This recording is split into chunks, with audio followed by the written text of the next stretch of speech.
Trump Jr.'s secret Zambia visit. What they're not telling you. What he really wants here. A high-profile American figure has just landed in Zambia.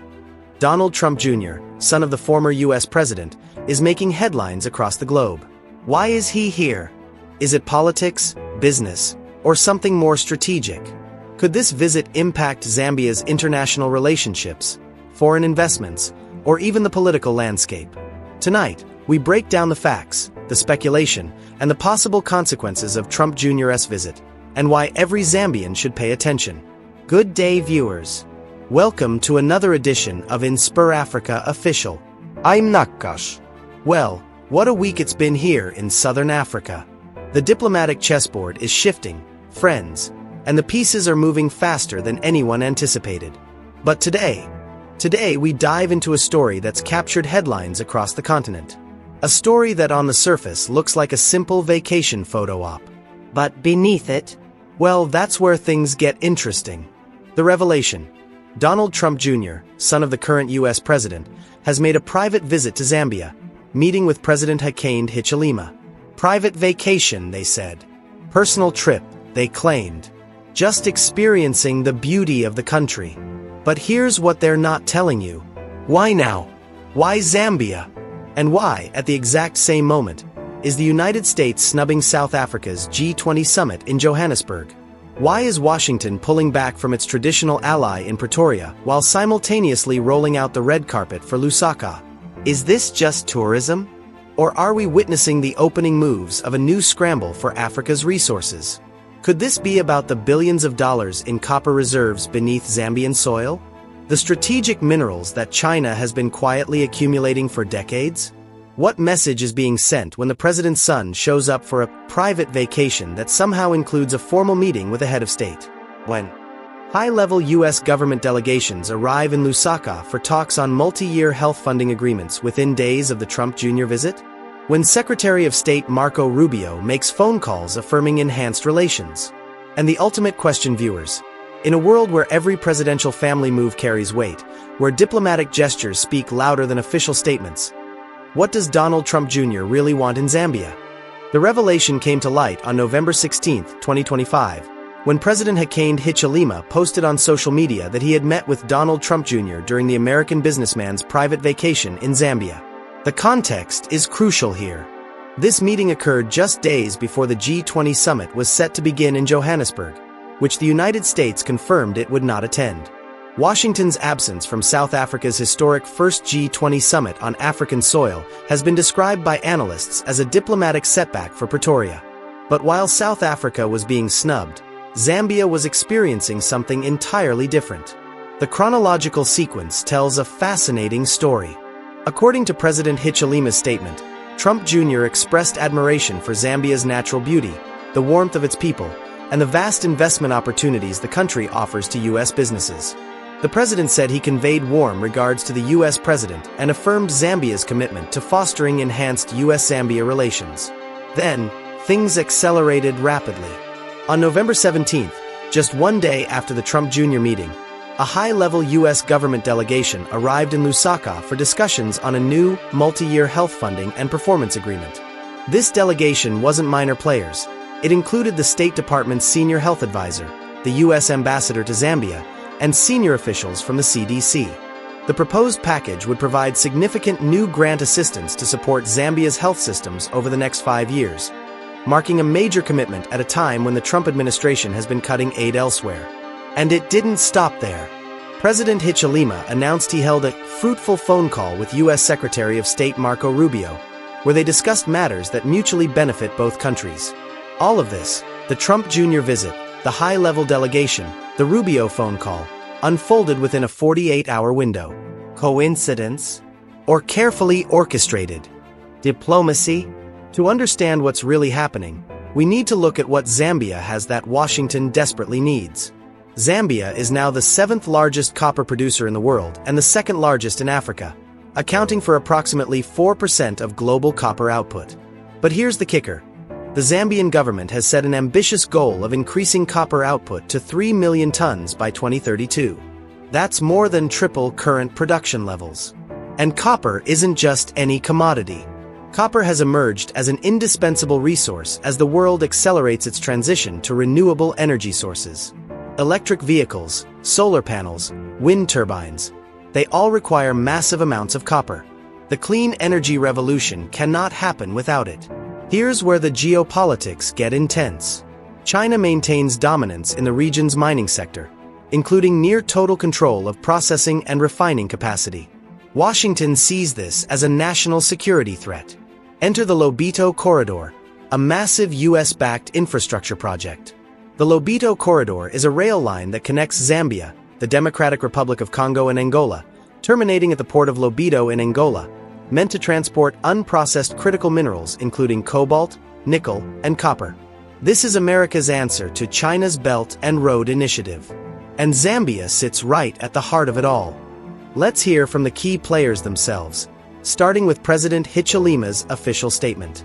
In his social media post on November 16th, President Hichilema wrote, "We were delighted to meet Mr. Donald Trump Jr. during his private vacation in Zambia. We acknowledged his appreciation for the beauty of our country, the warmth of our people, and the opportunities that Zambia has to offer for U.S. investors." He continued, "We conveyed our warm regards to his father, U.S. President Donald J. Trump, and affirmed our commitment to fostering enhanced U.S.-Zambia relations." Notice the language there, viewers. U.S. investors. Enhanced relations. This wasn't just a courtesy meeting. This was business. But what exactly are these investment opportunities everyone keeps mentioning? Well, let's look at what's already been committed. Barrick committed nearly $2 billion in October 2023 to boost copper production at its Lumwana mine. First Quantum Minerals unveiled a $1.35 billion investment over 20 years in its Kansanshi mine. We're talking billions with AB. And then there's the U.S. government's role. The U.S. Trade and Development Agency awarded a $1.4 million grant to Metallix Africa to finance a feasibility study for expanding the company's Kazozo mine in Zambia's northwestern province. Now, U.S. officials have been remarkably frank about what's driving this. During a media briefing just days ago, a senior State Department official stated, "I think this is a prime example of what we can do to accelerate progress on global health through championing American innovation and American enterprise." American innovation. American enterprise. The message is clear. But there's another voice we need to hear, one that reveals the frustration driving all of this. Zambian President Hichilema himself, when Vice President Harris visited earlier, made this pointed observation: "You cannot eat democracy." Think about that statement. From an African leader who's been praised as pro-Western, as reform-minded, as business-friendly. Even he's saying, the lectures about democracy and human rights don't feed people. They don't create jobs. They don't build infrastructure. This is what Trump Jr. walked into. A country ready to do business, tired of sermons, eager for investment. And the timing? Well, look at the broader context. Within just a few days, Zambia has welcomed billionaire Aliko Dangote, business icon Tony Elumelu, Israel's President Isaac Herzog, Donald Trump Jr., European Union Commissioner for International Partnerships Joseph Saikila, and China's Premier Li Qiang is scheduled to visit. That's not normal. That's a red-hot investment destination. One observer put it bluntly in describing the difference between Zambia's approach and Zimbabwe's failed attempts to woo Trump in 2018. In 2018, Zimbabwe's president tried to win influence through giveaways. In 2025, Zambia's president gained it through integrity. The contrast is striking. Zimbabwe's Mnangagwa once offered to give away land at Victoria Falls to attract Trump. It went nowhere. Zambia.